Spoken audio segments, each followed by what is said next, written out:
ug daamoy mga komentaryo, whatever, mga opinion, ay mong panagana. Ato ka ng pag-asawan ng atong tulumanon, nga alang kaninyo, alang sa mga lungsuranon, aron katagaan sila kahigayunan, sa ilang mga panangit, mga reklamo, o pwede diri,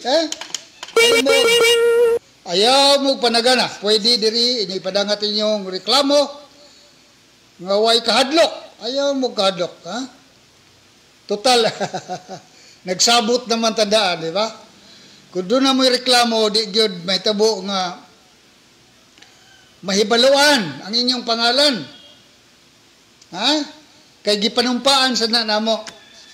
Kaming mga taga-media, mga legit, ha? Legit nga media. Ipasabot, kanang doon ay mga accreditation, nakapasar sa mga examinations, membro sa kapisanan ng mga broadcaster ng Pilipinas, ikaw na, no? Doon namin gipanumpaan nga ang source o kinsa tong nagreklamo o naghatag ka na mo mga impormasyon, dili na mo ka na itugan aron dili mamiligro ang ilang kinabuhi kung pananglit sensitibo o confidential ang mga impormasyon. So muna akong ipasalig kaninyo ug mao sa na akong gipanumpaan. Ayaw mo panagana, paghatod sa mga impormasyon, pagpadangat sa inyong mga reklamo, kaya ato ka nang tagaan gayon. No? Atong tagaan ka nagpanahon, aron mo dangat ngadto sa mga hingtungdan.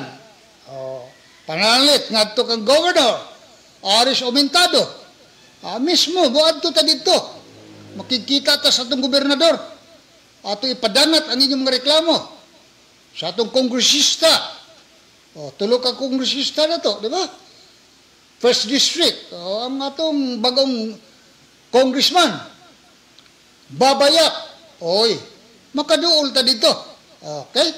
Di ba? Of course, sa Second District, kang kongresista Van Aumentado, di more, palangga ta dito. Kunya, ni Samot, diri sa Tercero Distrito.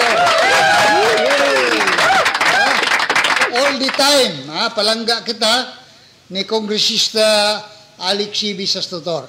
Sige, ayaw mo panagana, ayaw mo kahadlok, kay bisan ako. Bisan ako. Di kung kailan ninyo. Di kung kailan ninyo, kaya mo gawas diri sa akong cellphone, ang inyo ramang number. Di ba? Ang inyo ramang number. So, di kung kailan ninyo. Ang importante lang yun, na ang inyong reklamo, at tinuuray yun nga ng hitabo. Kaya itong pangitaag solusyon. Ngunana lang ayaw lang po gamita ang atong programa, nga mangdaot ta, panalit sa inyong mayor, reklamo ka, pero di ay ang maong problema nasulbad na, ayaw po ikunan na lang, basta kining tulumano na to para ninyo, alang kaninyo, di ba? Bahala nagsipred amura ang inyong ibala. Okay rako, ako ibala ninyo, musugot man ta, ibala tas kanyon. Okay ra, basta para ninyo.